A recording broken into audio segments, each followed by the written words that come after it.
Hello, digital marketers, PPC strategists, and creatives, and welcome back to 10-Minute Marketing. Today we have Amy Branstetter with us. She's one of Evolve's SEO gurus and brilliant content strategist. Amy, thank you very much for taking the time out of your schedule to join us. Thank you for having me. So we're going to jump right in. There's no question these days that content is king, but there are a million different issues on how organizations, large and small, are basically putting content on their website. So let's kind of talk index management issues. Most organizations think that if they build links and no index junk pages, they're fine. However, it's not that simple. If you were to crawl a site with a tool like Screaming Frog, it may show a certain amount of pages. But when you view it in Search Console, it may give you a completely different readout. So how can SEO strategists and people out there watching kind of avoid this issue, or if they encounter it, how can they efficiently resolve it to regain that traffic?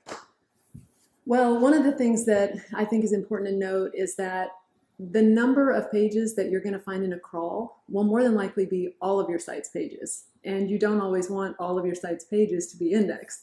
So a lot of people don't realize that, but thin content pages, things like thank you pages or your admin or login pages, and especially internal search results, that doesn't really provide any value, so you don't necessarily want those indexed. Okay. So it's not necessarily a bad thing if you see a big discrepancy there. So any page that you actually want indexed, you need to make sure you put it in your sitemap and submit that to the search engines. Now, if you find a pretty big discrepancy between the number of pages that's in your sitemap and the number of pages that are indexed, that's when you need to start doing some investigation. Okay. So the best way to start the investigation would simply be to go to Google Search Console, because there they list all of the crawl errors, and they typically will tell you the reason why they're finding the error. If you don't find anything there, then there's a few things that you can do. The first thing that you could do is you could check your robots.txt file and just make sure you haven't accidentally blocked a directory or a specific page, because sometimes that happens. Testing purposes, there's different reasons, but sometimes that happens, and you just want to make sure you didn't accidentally block something. If it's a specific page and you can't figure it out, best thing to do is just pull up the source code and make sure that you don't have a meta robots tag that says, hey, let's not index this. It's called a no index meta robots tag. So those are a few things you can do. So one of the most common issues we hear about, especially with one of our global clients, is the factor of having multiple sites in multiple languages. And while it's great that organizations have international presence and they're providing users with localized content, it can be a total nightmare for SEO teams if it's not set up correctly. So what can all the SEO teams out there do to kind of make this process more efficient? International SEO is a lot to tackle. And so I would say first and foremost, if there was just one tip that I would give, it would be to hire an actual native speaker to translate all of the content. Machine translations just really don't cut it. So I think that's the most important. The second thing I would say is top to bottom on your site, you'll want to make sure that all the navigational elements and all of the content are targeting that primary region that you're going for. Okay.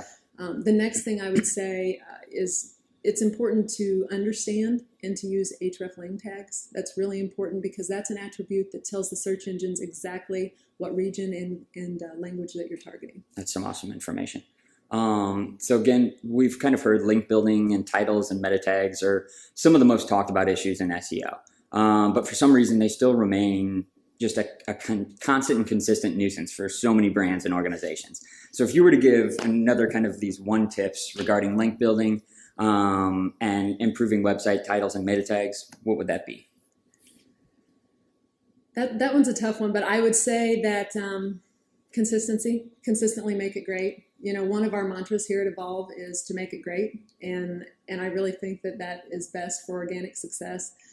SEO is a long-term game. You want to make evergreen content that actually provides value to your visitors. That's really what's most important.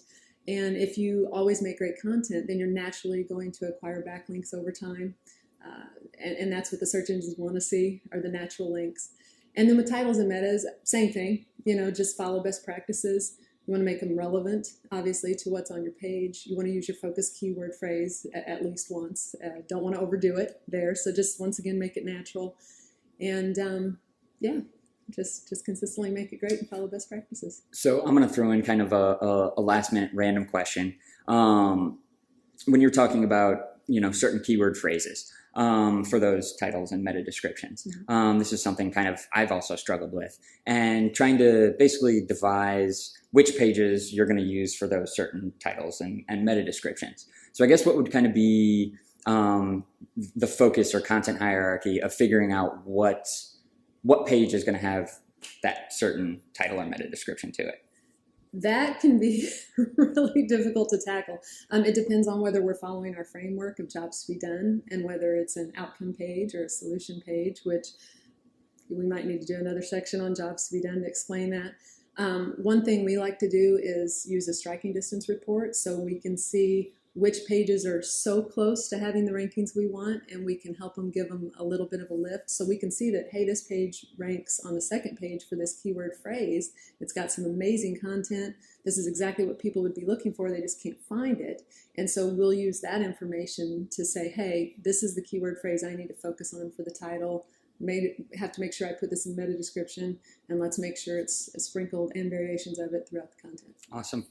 All incredible information, Amy. Thank you so much for your time. Thank all of you for watching 10 Minute Marketing. Write us your questions, comments, and let us know if you enjoyed the video. If so, share it. Be sure to watch next week's episode where I sit down with a member of our business solutions team, and we'll dish out some juicy pain points on business waste and how working in a data-first mindset and strategy can transform them into success.